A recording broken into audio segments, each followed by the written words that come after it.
Hi guys, happy October. If you're returning, welcome back. If you are here for the first time, then welcome. Today we're going to be taking a look at a landscape. We have a few birch trees here. If anyone taking the class right now has been with me for a while, you might remember that we did a birch tree painting. It was more of a winter scene. It had like some snow and some cardinals, I think, in January 2019, so coming up on 2 years ago. So a little bit of a different scenery with this one, celebrating, I guess, the end of fall here as we're going into winter. I know, I know, I won't jump the gun, so we're gonna do a nice fall painting today. As always, have your blank canvas, your cup of water, something to put your paint in, a rag or paper towel, anything to wipe off your brush in between colors. I have a hair dryer right here, which is optional. If you don't have a hair dryer, at any points that I use the hair dryer, feel free to just take 5-10 minute break, and it should dry pretty fast. Acrylics are pretty quick when it comes to air drying, as long as you don't put it on too thick. And then we have our mess of brushes here. As we go through, I'll tell you which brushes we're going to need, so don't worry, you don't need to have that many. And I have my colors here. We're going to need pretty much all the primaries for this one. If you have an orange, feel free to use the orange. If you have a green, I'm on like the very end of this tube of green, so maybe I'll use this. But I will also show you how to mix all those colors that we need. Alright, so let me situate here.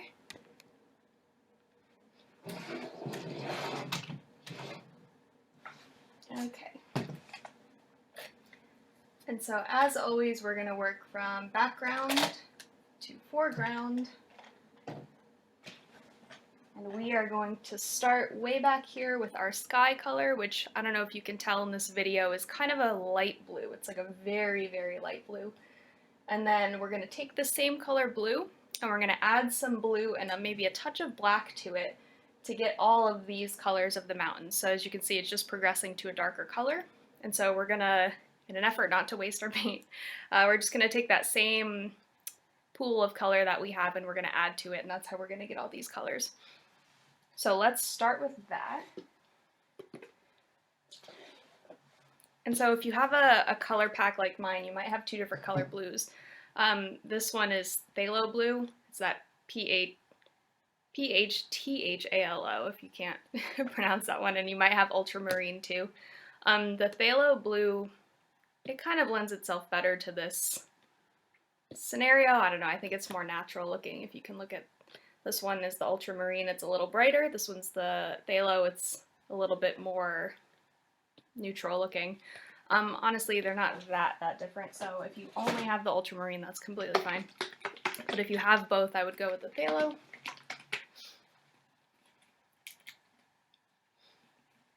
Alright, so I'm going to start off with the tiniest drop of this phthalo right there.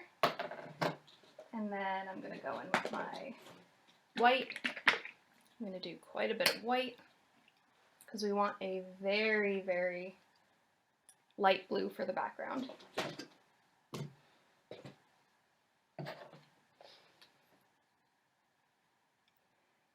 So I'm taking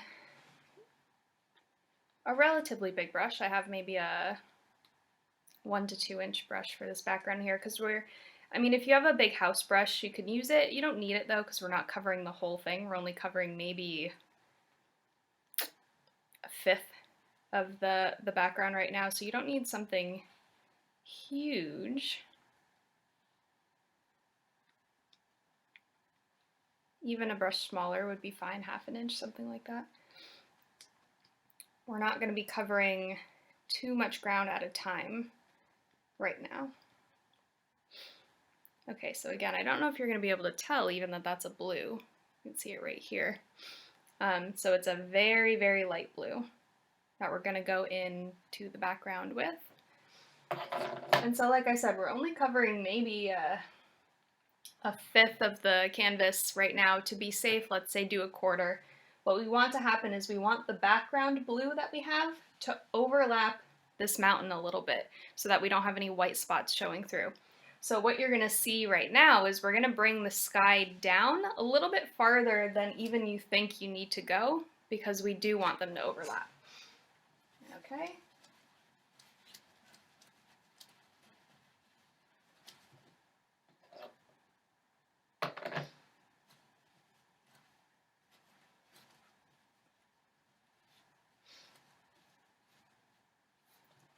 Make sure to do your edges.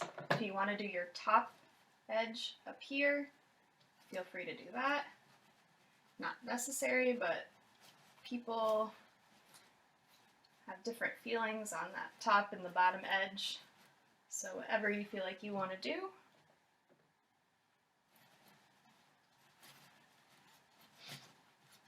And like I said, to be safe, let's go a quarter of the way down with this sky blue here.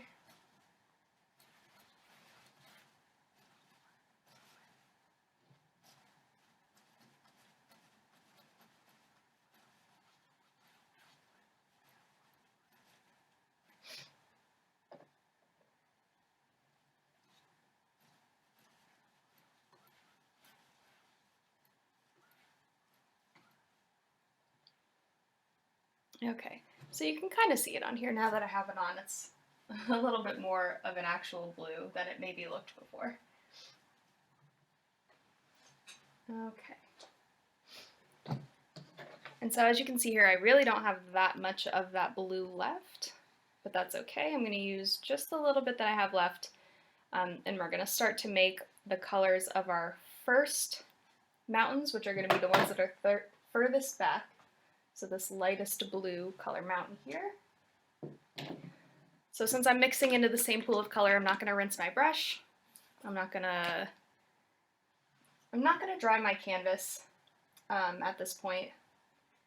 If your first layer was very, very thick, you could take a 1 or 2 minute break, and it should at least set up enough so that you can start on your other colors. If you want to hit it really quick with the blow dryer, like 15-20 seconds, you can definitely do that too. All right.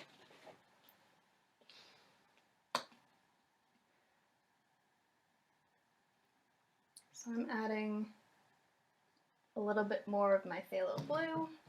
I added a little bit more white too because I really didn't have that much color left when I was mixing the second color. So I added more white and more blue just so I could make more paint than I had.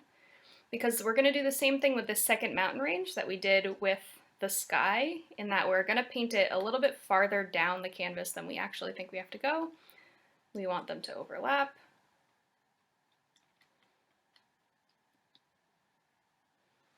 All right.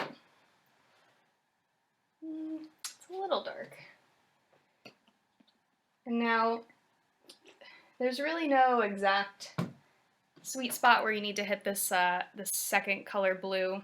If you like a really, really dark blue mountain, then you can start this first row of mountains a little bit darker than I did and kind of progress to like a really dark, like navy blue if you want. If you like them a little lighter, you can make them lighter. The only thing that I would say is make sure that they are dark enough on this first row that they are distinctly different from your sky. So you don't want your sky to look like it just kind of turned into another row of like very big mountains that go off the top of the page, right? So here my blue in the sky is light enough that you can tell that it's sky and it's not just another set of mountains. So you can just hold it up like this, make sure it's definitely on a different place than your sky color. So I'm going to go with this one. Again, like I said, for time's sake right now, I'm not going to blow dry mine. I might get a little pickup with the color that's already on there. It's not a big deal. If you want to pause the video right here, give it a blow dry, or just wait a couple minutes, you can definitely do that. It might work a little better. But so we're going to start our mountainscape here. I know a fifth of the way up the canvas is kind of a a hard measure to get. So say we'll go a quarter of the way up the canvas and then up a little bit from there. A good a rule that I can clue you in on a little early on is that the bottom of our mountains, where our treetops start, is going to be about halfway. So if you look at your halfway mark here, above here, you're going to fit all of your 3 mountain levels in here. So think about where you want the top of your mountains to start and where you want the bottom of your mountains to end. Okay, so kind of try to fit them in there that way. And again, it's not an exact measure. There's no perfect way that you need to do this. It's just going to be based on your preference. And so what I'm going to do is I'm going to take my blue here. This is another one of those things. There's no right or wrong way to do this. We're just building some mountainscape here. We're going to fill in just a little bit below the mountains.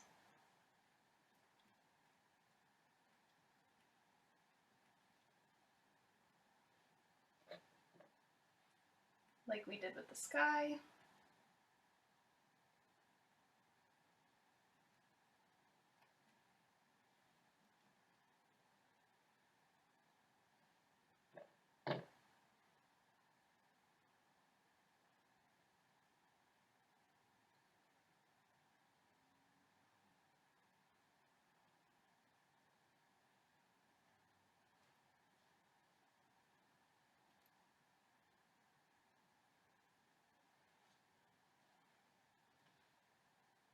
Okay, our first mountainscape. And now we're just going to continue to do the same thing with our other 2 mountain ranges. So I'm going to take my blue, I'm going to add a little bit to the light blue that I just used for these mountains. I'm going to mix it in. What I did in this my first canvas is that I mixed a tiny bit of black in with it too, just so it would get even darker when I got to that bottom one, so I could get like a nice super dark blue. You definitely can do that, and I might do it right now too. The word of caution that I would throw to you is that I know the blue seems very dark, but the black really will overtake the color if you're not careful. So what I would suggest is take some of your black paint, if you're wanting to darken it a little bit, put it separately in a separate little container than your paint color is, and start with just a touch, like maybe even less than this, into your color. Mix that up. If it's not dark enough, definitely add more, but take it in small steps, because what you don't want to happen is for it to just turn gray, and then your color is ruined, and then you're wasting all of the paint. So start slow with the black. Mixing into that same pile of paint. I think this is looking good. So hold it up to your other one. See, this could be even darker, I think. So I did a little bit of black, so since I want it to be a little darker, I'm going to go in with a little bit more blue. So the blue is a little bit easier to control in terms of its pigmentation. It's going to show a little lighter than adding black. So let's try the blue first. See if we can get to where we want to go. And I'll say with the mountains too, if you are like a purple fan, if you want to do them in purple, like varying shades of purple, that would look really nice. If you want them to match the trees in the foreground, if you wanted to do like varying shades of green, you could even do that too. It might blend a little bit with the trees that you have in the foreground. But if you did like a very light green, a medium, and like a very dark green, that might, come out nice too. Definitely don't feel like you have to do these in blue if blue isn't your favorite.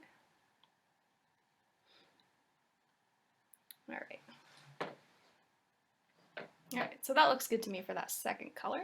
So then we're going to do the same thing we just did with that first color. We're going to come in and make our mountainscape.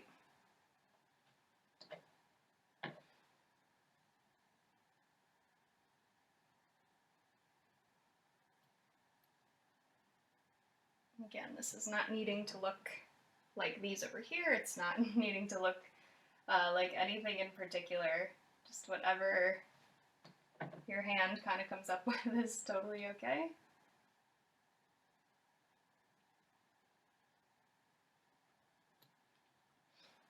And so I feel like I'm making more of, I don't know, little rolling hills here. So if you're wanting them to look a little bit more like mountaintops, go for a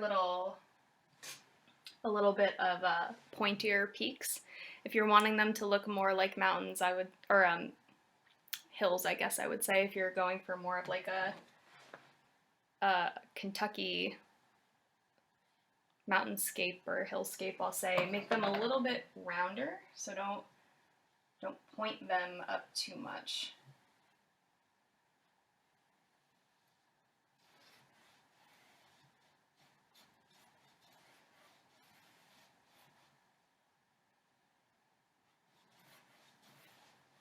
Okay, so I'm bringing it down a little bit, and then we're gonna be mixing our third color, so the same bunch of paint that I've been using, we're gonna mix a little bit more black, a little bit more blue to get our final color.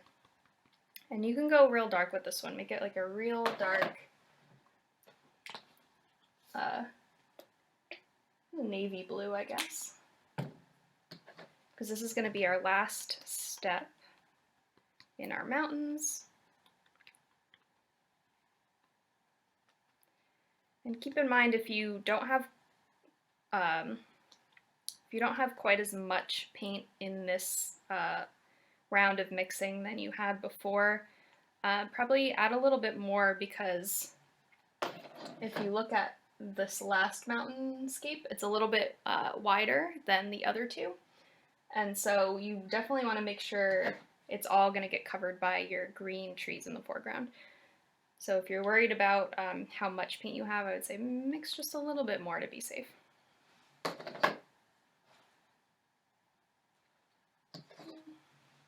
going to go one step darker. I'm going to add just a little bit more black, because I want all three sections to be distinctly different.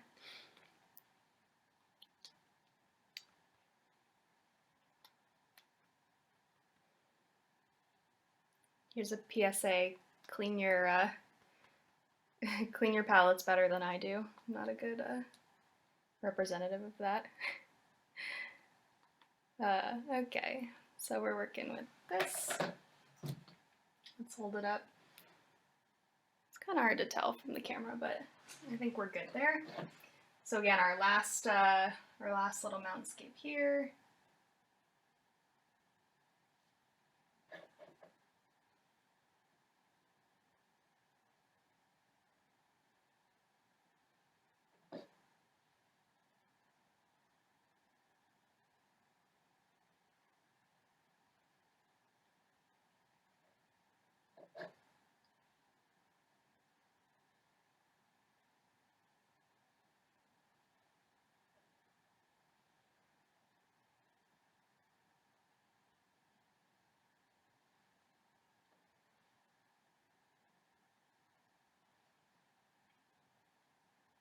Okay, remember to keep getting your edges if you are painting the sides.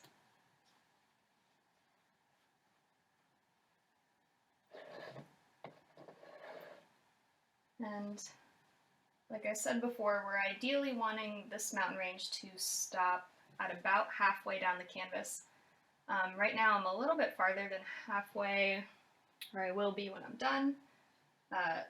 But again, we want it to make sure that we cover with that tree line, because if you look up there, the top of the tree line is uneven. So parts of it are going to dip down maybe lower than halfway, and parts of it are going to come up much higher than halfway.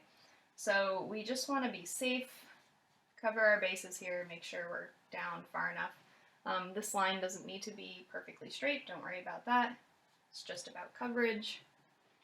And so if you look over here, my tree line is going to come here. It's going to go up, down, it might come right up to this edge, come up, come down.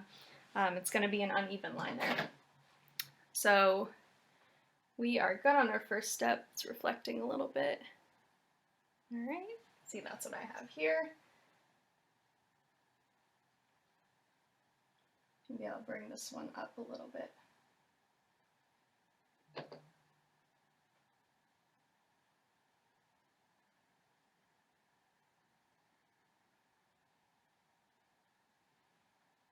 All right. So I used up almost all of my blue paint. If you want to just save that little bit in case, I don't know, something happens with your trees that you don't like, it's good to always just have that little emergency bit. So keep that if you have it. We're gonna rinse our brush, throw it in your water. So right now what we're gonna do is if the bottom of your paint here is very wet, we're gonna take a pause and blow dry it. You don't have to worry about the tops of these being wet at this point. We're gonna take a little bit of time down here at the bottom, and then we're gonna blow dry after that too. So it's better to let this top part, I'll say naturally dry or air dry, especially if you have a lot of paint up there, because if you hit it right away with the blow dryer and your paint's very thick, sometimes it might crack, and we don't want that. So right now, if your paint down here is very wet, I'll say take, this maybe inch or two here at the bottom, hit it with the blow dryer really quick, and then we're gonna come back and start the trees.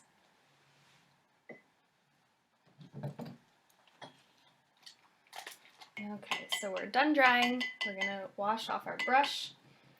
You can either use the same brush that you have, or if you have a bigger brush for this bottom part, you can use the bigger brush. I might use this one because it'll cover more area. And if you look at our tree section at the bottom here, we do want it to have, I don't know if you can tell here, a little bit here. You do want this background part to have a little bit of texture. So we're not going to be painting it smooth. We're going to be stippling it, I guess. Part of the texture that you see here is because I reuse my canvases, but part of it is the texture that we want. So if you need to rinse your brush that you're currently using, rinse that one off. If you want to grab a different, bigger, if you have like a rougher brush, that one works fine. I know there's not usually a huge place for those rougher kind of like frayed brushes, but this is the place. If you have one of those, definitely put it to good use. Don't ever throw those away because you can always use them for something. All right. Towel away.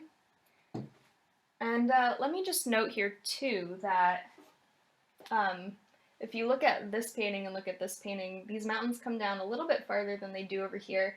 My tree line is probably not going to come up as far as that one is, and I'll do that on purpose in the second round here, because I just want you to know that the ratios that I'm giving you in these paintings are estimates. If you really love the way these mountains look, then you can bring them all the way down, maybe 3/4 of the way down if you only want some of those treetops at the bottom. If you kind of like the foliage, the leaves, and the way that bottom area looks, then you can bring that up a little bit and do some more of that and maybe have less sky, or your mountains can be thinner. Definitely tailor it to which parts of the painting that you like more and make it something that you like. So it doesn't need to exactly match my painting. Definitely not. All right. And so we're going to need quite a bit of green, so I'm going to switch to another palette. Again, I know it's dirty, don't don't judge me for that. So we're going to take some yellow and some blue. Like I said, if you have a green already, then use the green. By all means, don't make it harder for yourself. But if you don't have a green, it's probably going to be, I don't know, 75% yellow, 25% blue for this type of green at least. So I'm going for like a more yellow, I don't know, fall leaf green. If you look at the green leaves kind of midway through fall, they start to turn yellow, so they're kind of that like bright green color like this. If you want your forest to be more of like an evergreen type of forest, that kind of pine green color, then I would say do a little bit more blue, a little less yellow. It'll kind of change it from less of that, you know, leaf color to more of the pine needle color. All right, so I have my green here, and what we're going to do is we're going to divide this into two different types of green. We want a light green and a dark green. So we're going to divide it into two.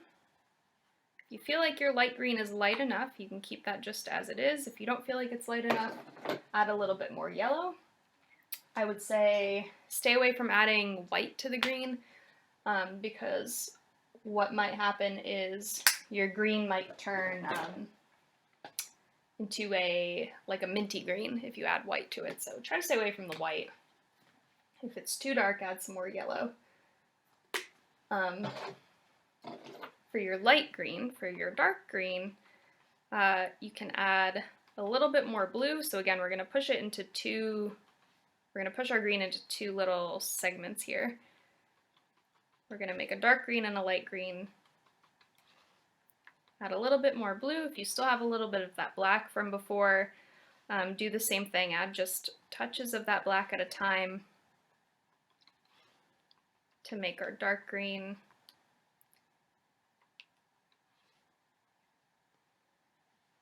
And I did have some, where did it go? Here it is.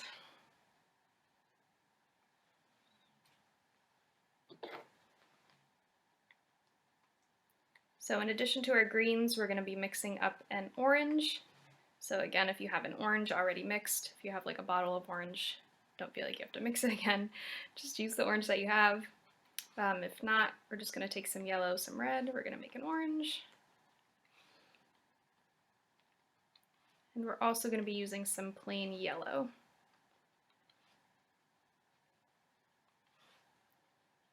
All right, so let's see. Light green, dark green. I'm going to give myself some plain yellow. And then a little bit of yellow to mix with my red.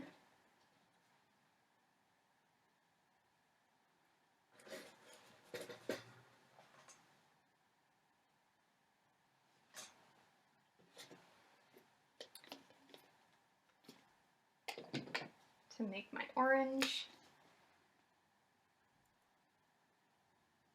Okay. So I'm going to take another brush just to make my mixing easier. I'm going to mix up a quick orange. And you don't need too much of the orange and the yellow. The main part of the background is going to be the green, or the two greens. So make sure you have enough of the two greens to essentially cover the background. The orange and the yellow are more of highlights. See, but I mean, if I know I'll say again, if you really like the way the orange and the yellow looks and you want that to be, if you want it to really be a fall color or a fall landscape here and you want to do more orange and more yellow, then you can definitely do more orange and more yellow. The only thing I would say is try not to overwhelm it with the orange and yellow, because if you look at the trees on this side, they have just a little bit of those leftover, I would say, end of fall leaves kind of clinging on to those little tiny branches. And those look really nice, kind of popped out against the green and the blue of the background. It really highlights them, even though there's only a few, they kind of stand out against both of those background sections. So they definitely pop a little bit better because there's not so much orange and yellow in the background. But if you do love the way that looks, who am I to tell you to stop, right? All right, so like I said, what we're going to be doing is we're not going to be brushing this on like normal. We're going to be using our big brush and we're going to be patting these colors on here. And so that's going to give you that kind of treetop leafy texture without having to paint individual leaves, because that would be a nightmare. And so we're going to be doing that on the whole bottom. We're going to start with just our light and dark green. and then we're going to go in and add the yellow and the orange. So we'll start with just our green. I'm going to take my big brush that I have here. If you don't have a big brush like this, you can use, I would say just grab the biggest brush that you do have. So see, like this one is old too, and it's dried. It's really hard. So that would be a good one to use too. Even though it's smaller, it'll take you a little bit longer, but definitely use a type of brush like this. I would say instead of a type of brush like this, which is kind of brand new, it's very thin, so it's not gonna do the padding as nicely or as, I'll say, as fluffy, as textured as you want it to, because this brush is so, it's like long and soft and thin. So break out your old nasty brush. And we're gonna start by doing this. And so here we're just going up and down here. And so if you look up here at this top here, you can see that I'm getting the texture here of like a treetop. It kind of looks like we're painting individual leaves up here, but we're not. So you're just gonna keep doing that. And so I have dark green on one side of my brush and light green on the other side of my brush. And so I'm gonna just kind of stipple them both in here together.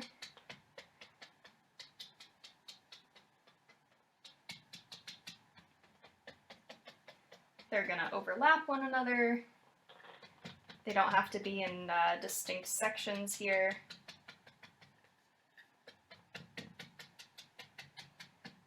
So we're gonna cover the whole background like this.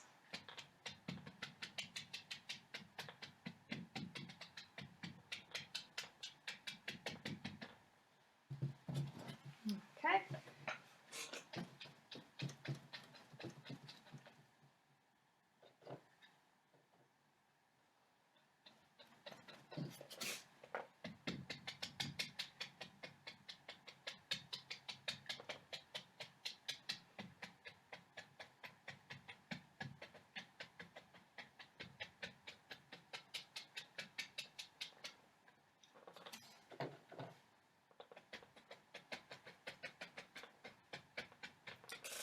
And you might see as I'm going, I'm kind of twisting my brush back and forth here.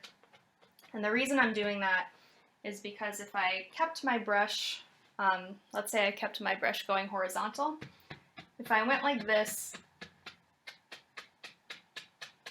you can see I'm making the same exact pattern over and over, and it's not going to look as natural as if you give your brush a twist, because then you're going to be getting different little patterns.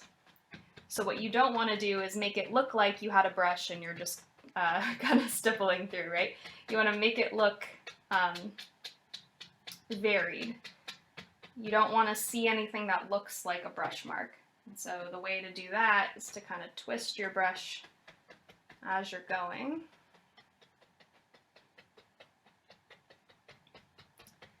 And so in this bottom part, you're going to want to fill in, have no little white spots in between. But on this top part, where your trees are kind of coming through and you're seeing the background of the mountains a little bit, you can let some of that blue peek through there. Because if you think about how a treetop would look, once you're getting up to the top where it's a little bit thinner and you're just starting to see the actual leaves, you would be able to kind of see through the top of that canopy a little bit. So the top doesn't have to be quite as thick as the bottom part.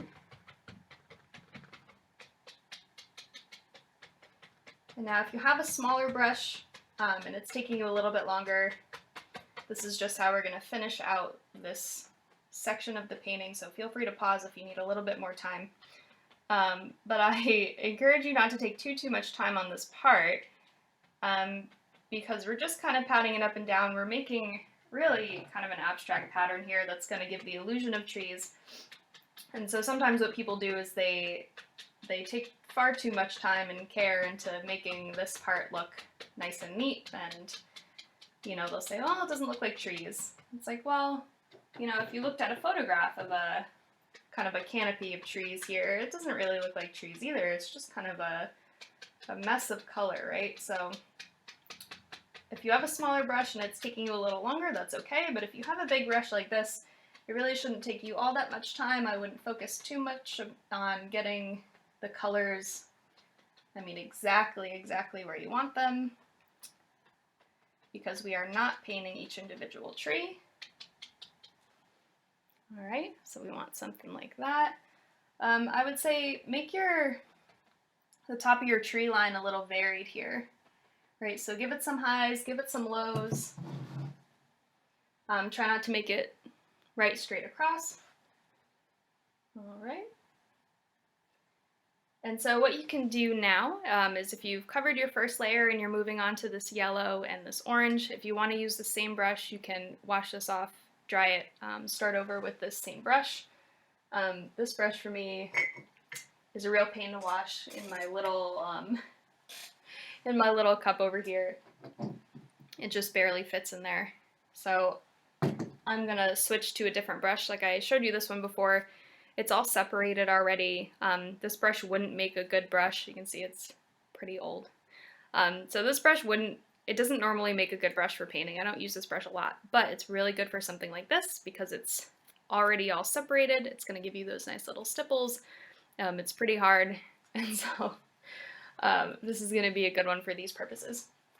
Again, I'm going to use this one now because I'm not covering the whole background with this one. That would take a little bit too long, but I'm just going to put in some areas of some yellow and some orange.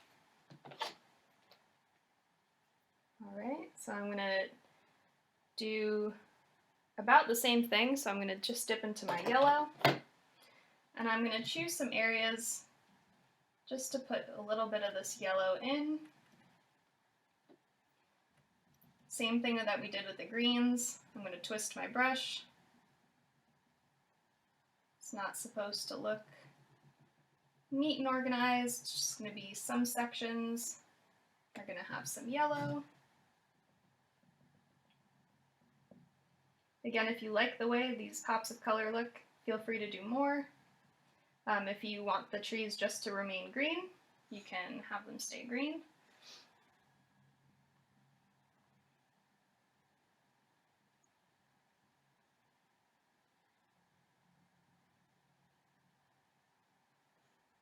You can mix the orange and the yellow. There is no right or wrong way to do this.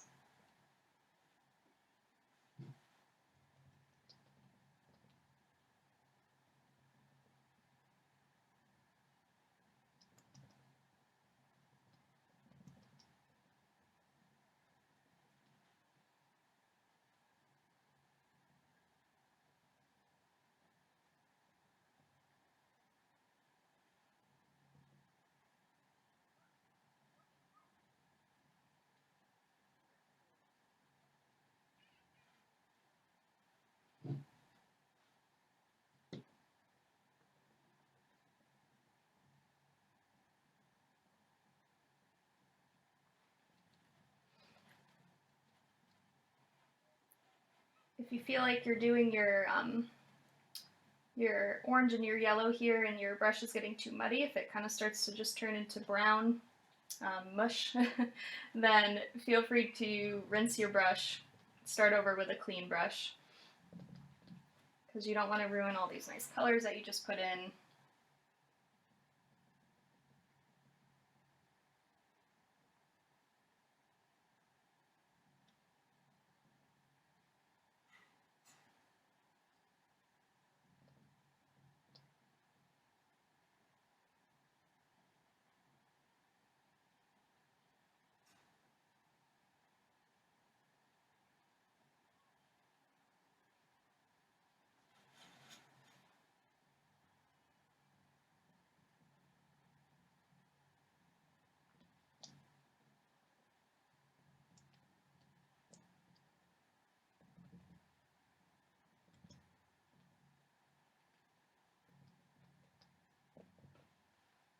All right, so I think that's enough for me.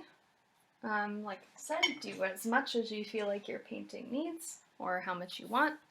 And so at this point, once we're done with the sky, we're done with the mountains, we're done with the background trees, now's the time to move to those foreground trees. They're not as difficult as they look. This is one of those paintings that it comes out looking really impressive at the end, but it's not too much work. I would say it's a beginning level painting. There's not a whole lot of detail that we have to put in. So at this point in time, what we're going to do is we're going to hit the whole thing with a blow dryer. We're going to be going over it first with a layer of white for these trees.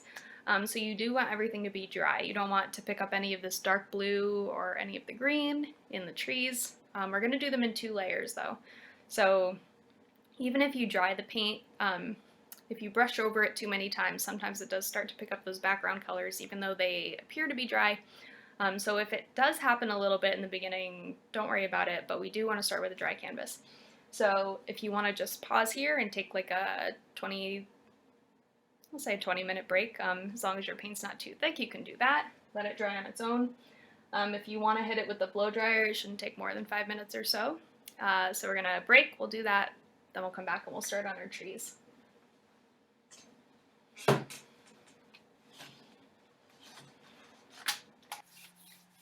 Okay, so we're essentially dry here, and what we're gonna do is we're gonna, like I said, do 1 layer of the trees first. It's gonna be plain white, because we have some pretty dark colors here, especially in the background of these first mountains, where 1 coat of white is probably not gonna do it for us. So we're gonna do 1 coat of the white first.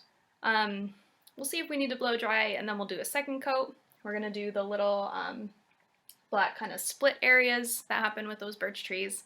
We're going to do our final little flower details, or leaf details, and that's going to be it. So let's get some white. Again, just plain white.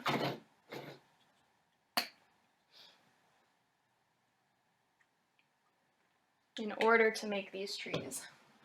And so if you look here, the point of these trees is not for them to be pin straight. They have a little bit of wobble in them, especially if you've ever seen these trees, ones that are very thin. The very tall, thin ones, they kind of have a little crook towards the top. So don't worry about making them pin straight, that's not the point here. You also don't have to worry about a ton of branches. Like you see here, we're going to be adding a few here and there. I even did kind of a lot on this one. You don't need to do those at all if you don't want. You can have a little bits of leaves sticking down from the top if you want, if you're nervous about pulling those like little tiny kind of side branches. If you're not comfortable, then you can leave them out. So I have a brush here. It's maybe a 1/2 inch, 3/4 inch, maybe up to 1 inch if you want. You don't need to do this many trees if you don't want. If you have a larger brush that's maybe like 1 inch wide, you can do like 3 trees or 2 trees, and you want them to be a little bit bigger. If you have a thinner brush than that and you want to do a lot more trees, a lot more thinner trees, you can do that. Work with what you have, definitely.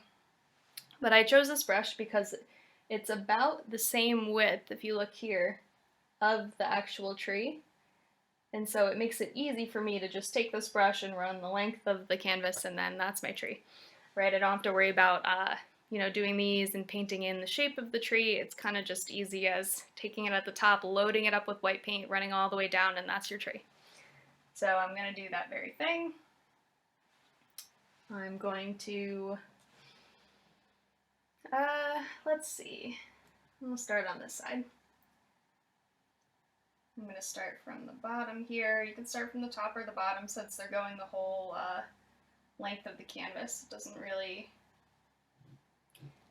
matter what end you start on. Again, I'm not worrying about them being straight, pin straight. Give them a little lean.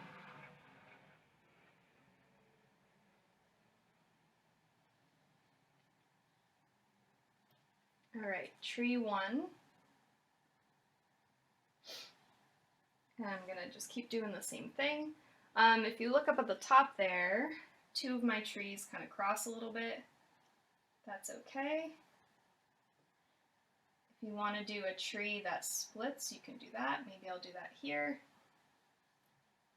Ooh, well that was not dry up there.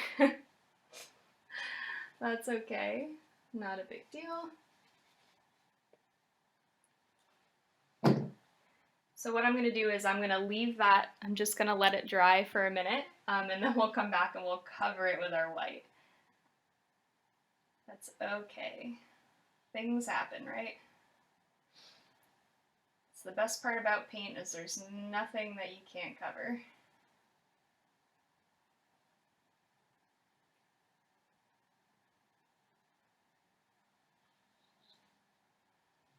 All right, so tree number 2. Maybe I'll do just 3 this time, and I'll do 2 that split. So maybe I'll start here and I'll split this one close to the bottom.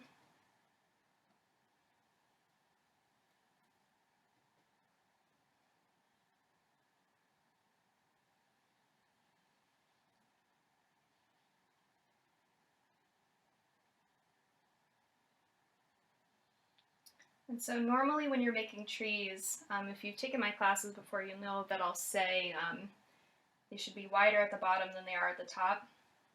With this type of tree that we're painting right now, especially because we're only looking at a section of the tree, so if you imagine you're standing here taking a picture of this landscape, we're really only seeing a snapshot where if you imagine you're looking at the whole scene, the trees would continue up here and they would continue down to the bottom, right? So we can't see where they're rooting into the ground, and we can't see the tops where it would probably have more branches and more leaves.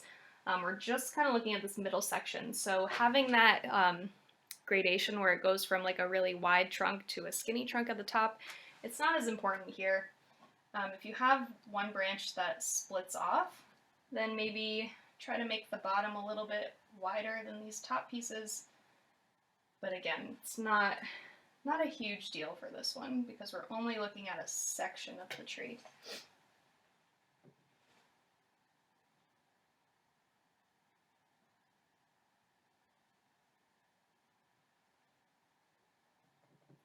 All right, so this spot over here, let's paint it over with some white. We're getting there, not a big deal. And again, this is only coat number 1. We're going to do another coat of just the plain white that we're eventually going to mix with some black. So I'm not too worried. We'll get it just to there. Okay.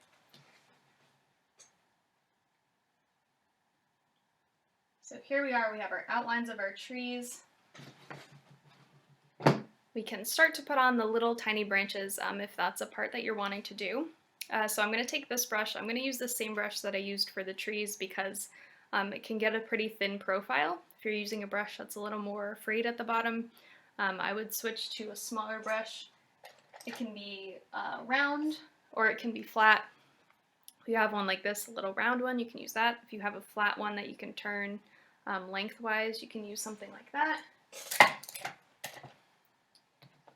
And so I'm going to keep with my plain white here. I'm going to dip and I'm going to use my brush. I'm going to ride on that thin side that we have here. And again, there's no real right or wrong place to put these branches.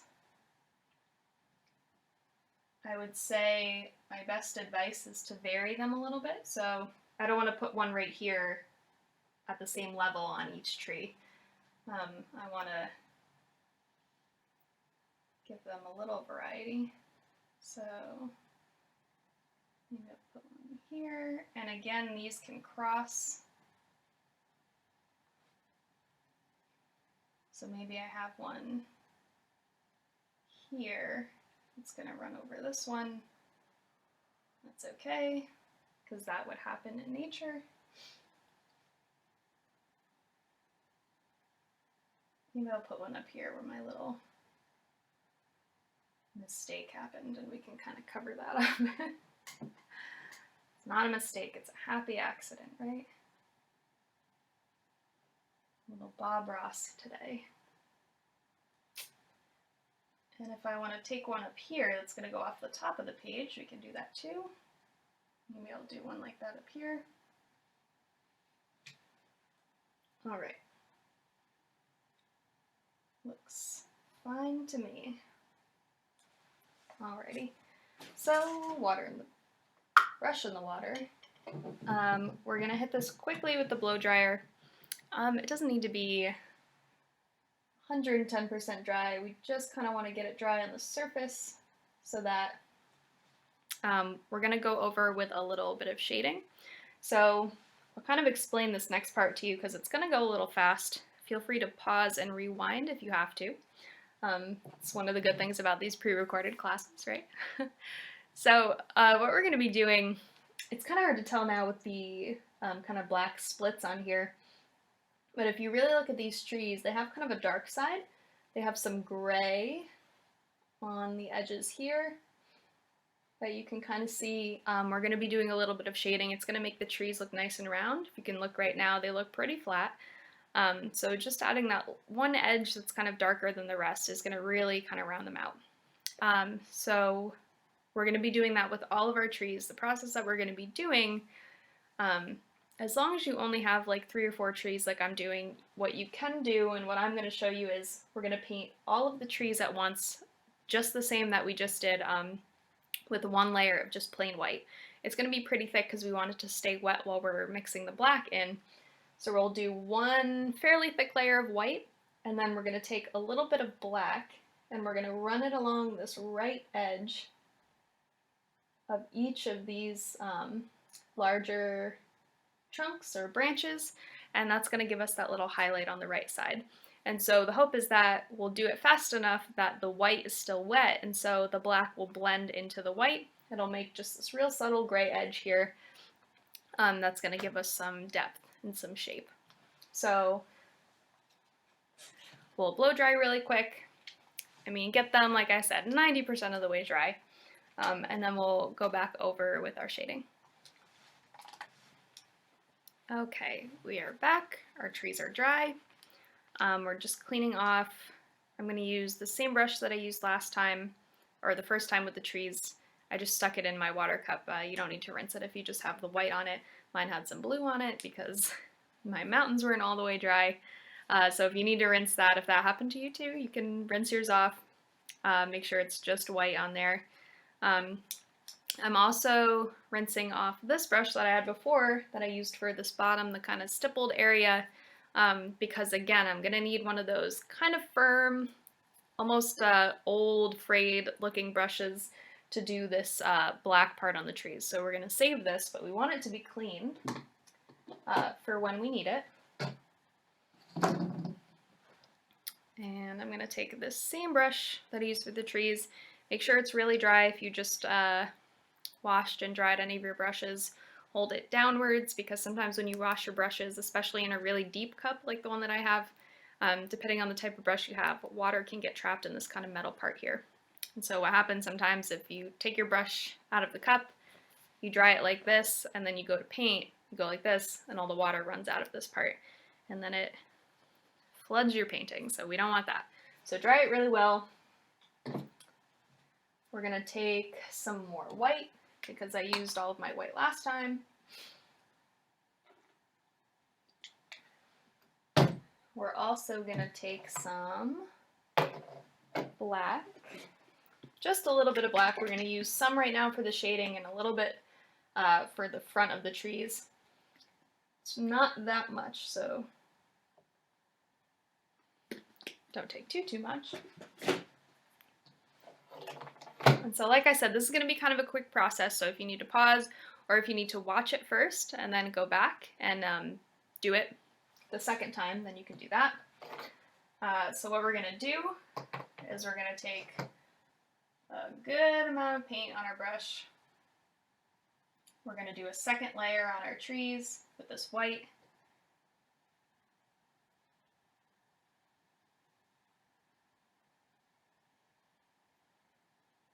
We'll do a little bit on our branches. We have one up here. We're going to do that for all of our trees. We're just going to give them a nice second coat. And this second coat should be making them nice and bright white. By the second coat, you shouldn't really be able to see any of that mountain or any of the treetops through the tree.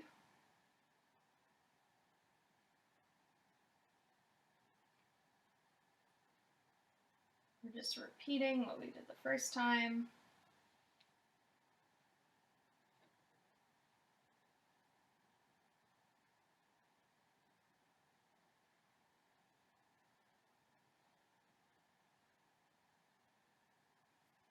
And now if you have a lot of trees, if you chose to do thinner trees and you have, more than 3 or 4, if you're up in like the 5, 6, 7 range, you can do this in 2 rounds because you do need this layer of white paint to be wet when you go in with the shading. So if you don't feel like you can get to all of the trees at once, that's okay. Or if you if shading's not your thing and you don't think you can get to all of the trees at once anyway, even if you only do have 3 or 4, try one first. You don't, I guess, need to do them all at the same time. The reason that I do them all at the same time is so that each time you go into the tree, you're going to be needing to start with a clean white brush to do this layer that I'm doing right now.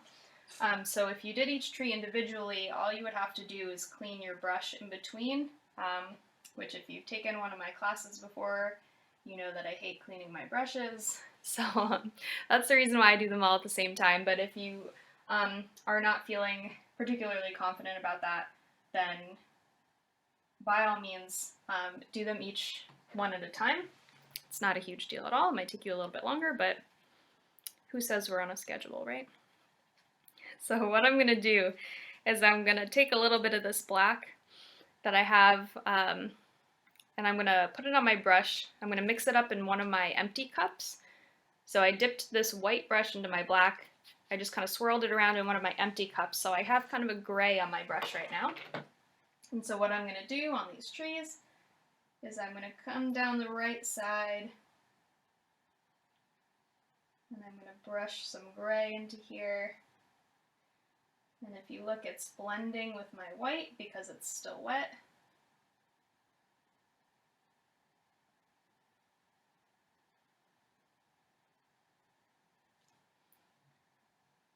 You can go up into your little branches if you want.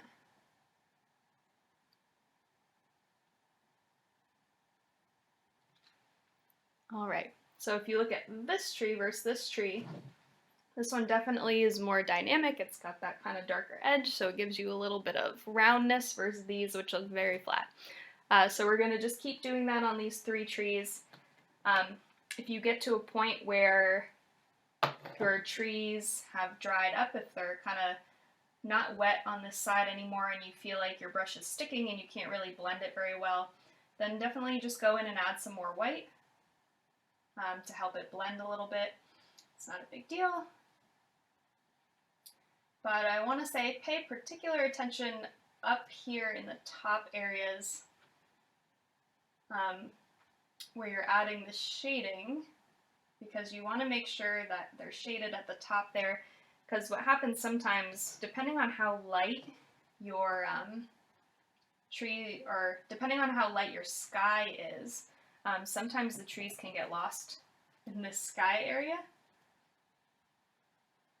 So make sure you have your shadow or your low light on the tree definitely showing up in this top part, so you can kind of pull it away from blending into that sky area.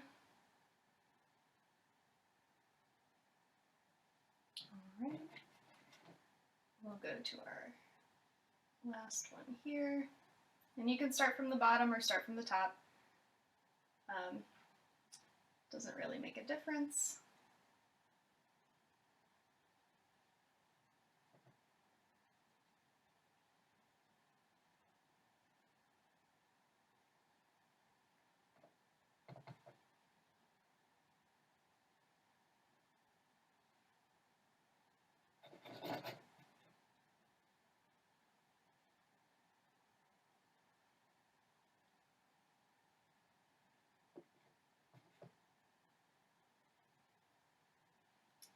And so, since we have no direct light source in this painting, so we don't have a sun or anything in the sky, So the shadow side of the tree doesn't necessarily need to be the right side.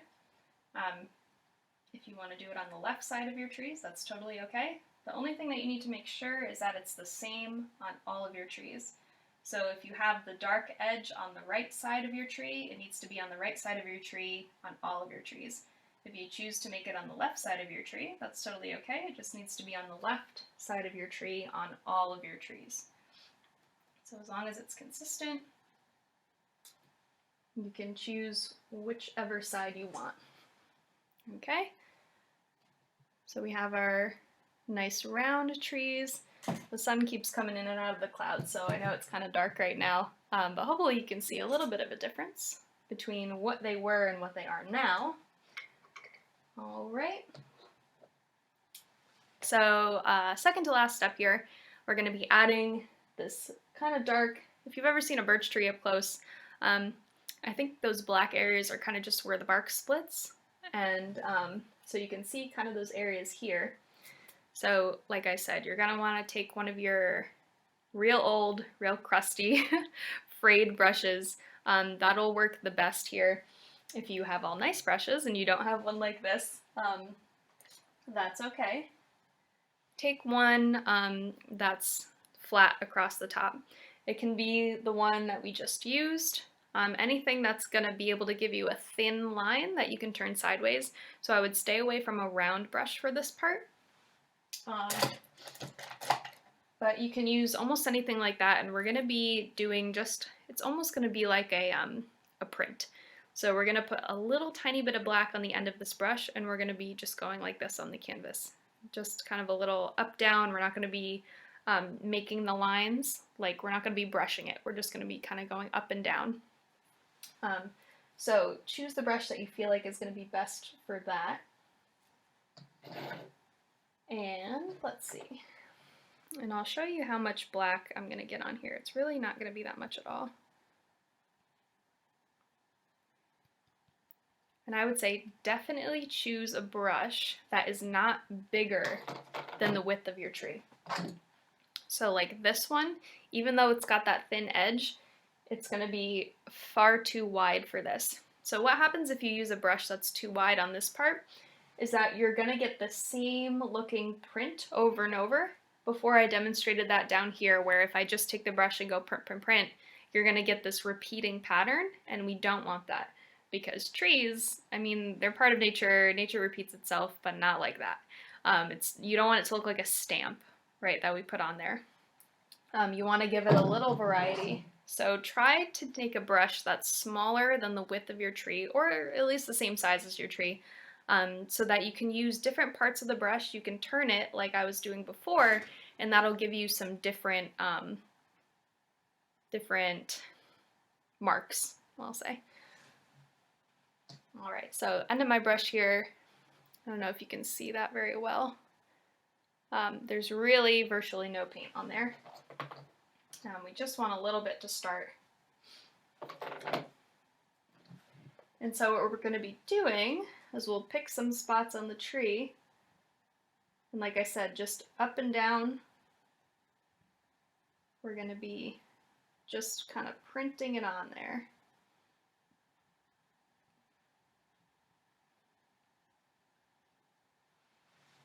Right?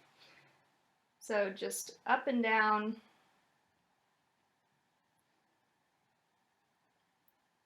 And they kind of, I don't know, if you've seen a birch tree more than me, maybe you can speak to this better than I can. But I kind of feel like they come in little clumps, these little splits. So, I mean, you can have a singular little split every once in a while, but make sure to get all the way to the edge of that tree and around.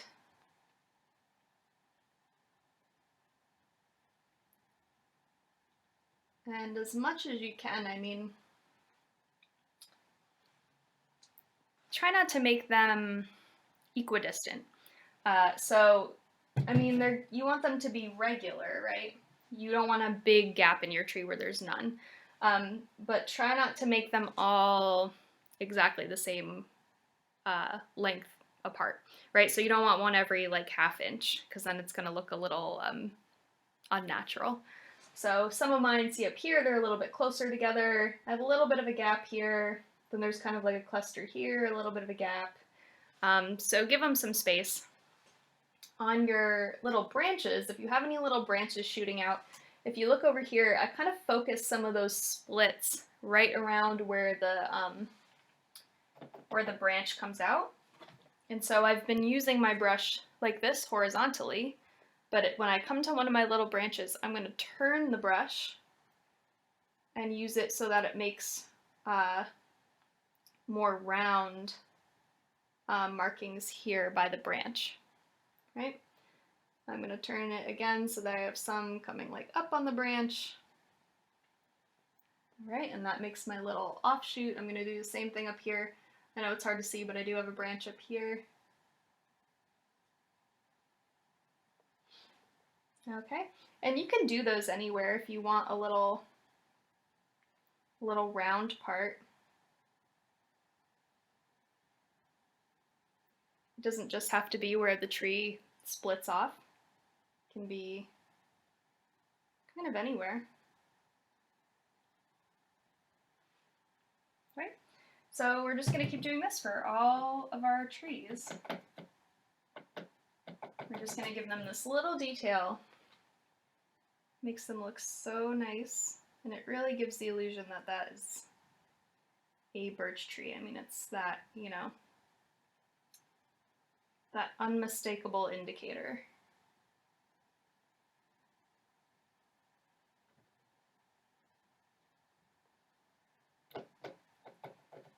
And so these little rings here don't need to go all the way across the tree every time. So they can be just little halves like that. They can go all the way across if you want, like that. You can have just little single ones like that. There's no right or wrong way to do this. What I would say is maybe the most convincing is if you vary it. So some spots are going to be heavier, some spots are going to be lighter.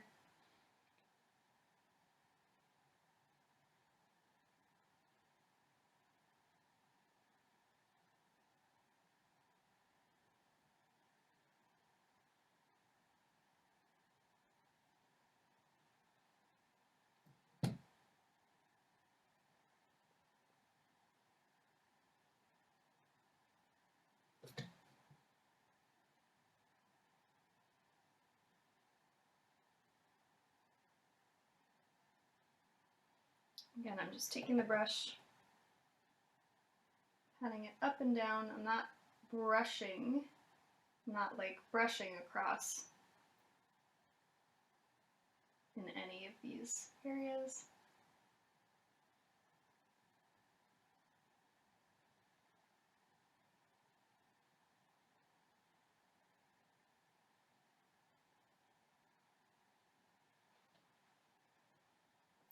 Okay, and our last guy here.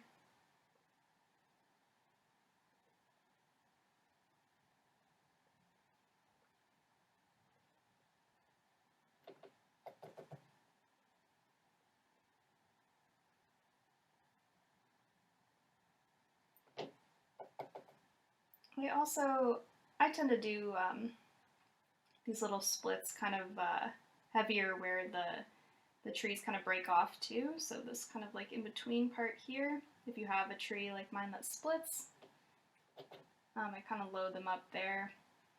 Again, that's just a preference. I don't know if that's really how these trees grow or how they display. That's just kind of a guess on my part, so don't feel like you have to copy mine.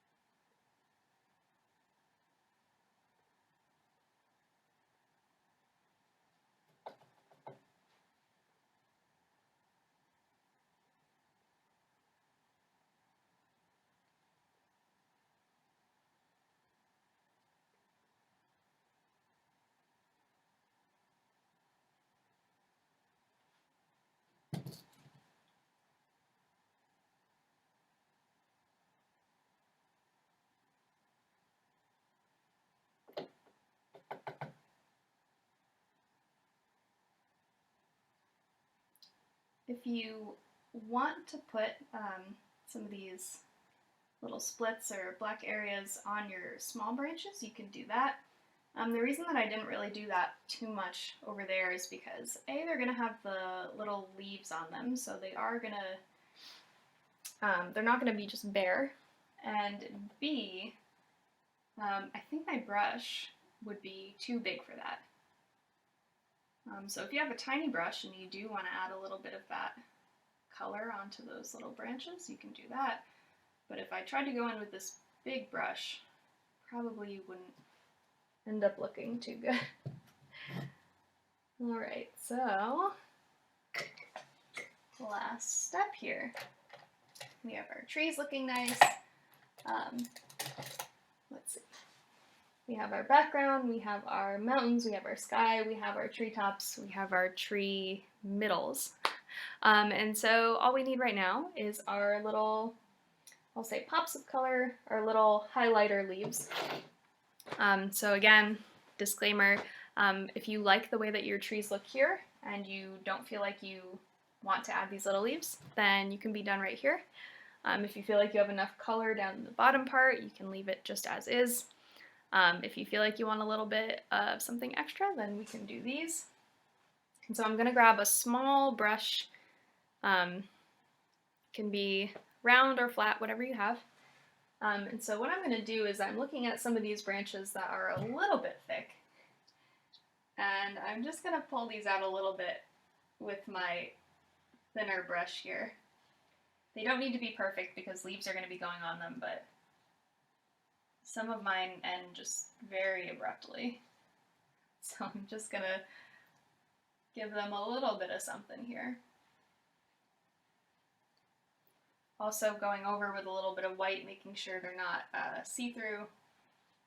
Can't see any of that background. Okay, perfect. So let me,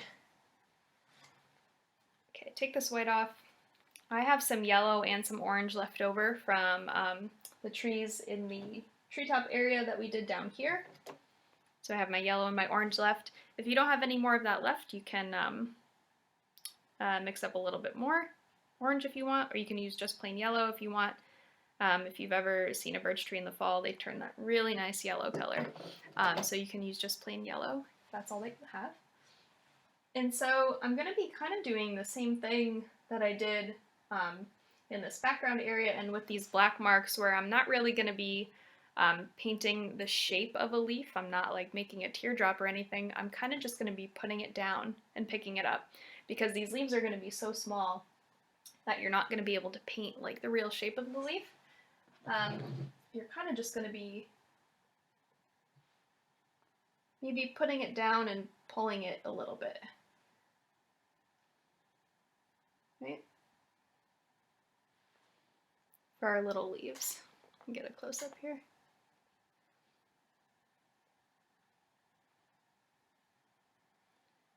And we don't want too many here. They don't need to, they don't necessarily need to hang on the very tips of your little branches here. They can kind of come in clusters down towards the end of the branch.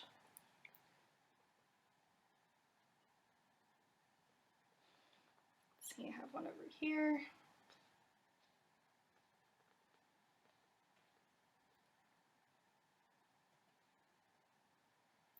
I think the inclination is to stick them only right on the end, so it's not like you can only put one right there on the end and that's it. You can put them kind of, you know, towards the end of the branch. You don't want them to go too far in, but definitely feel free to stick a little bundle on there.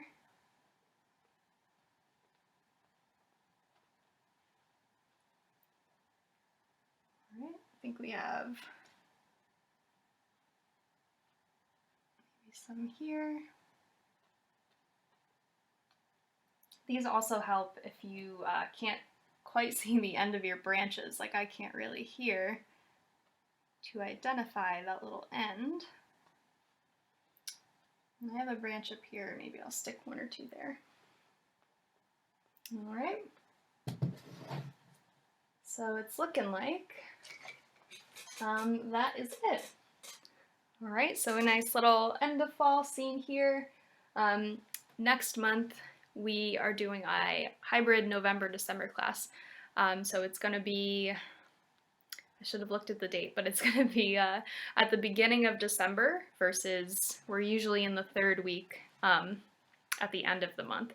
So because of the holidays and where they fall in the month, we're going to be doing one class for November and December. It's going to be at the very beginning of December, so keep an eye out for that. If you have any particular things that you want to see for that painting, it's usually either a winter or like a Christmas type theme one. If you've seen anything that you really like that you want to do in that painting, let me know and I will take suggestions. As always, when this painting premieres, I will be paying attention online, so if you have any questions, you can either put it in the comments of either the Facebook or the YouTube videos. I believe I have my email at the end of the video too, so if you need any questions, or if you have any questions for me and need help with any certain part, definitely feel free to email me, and I will help as best as I can from a distance.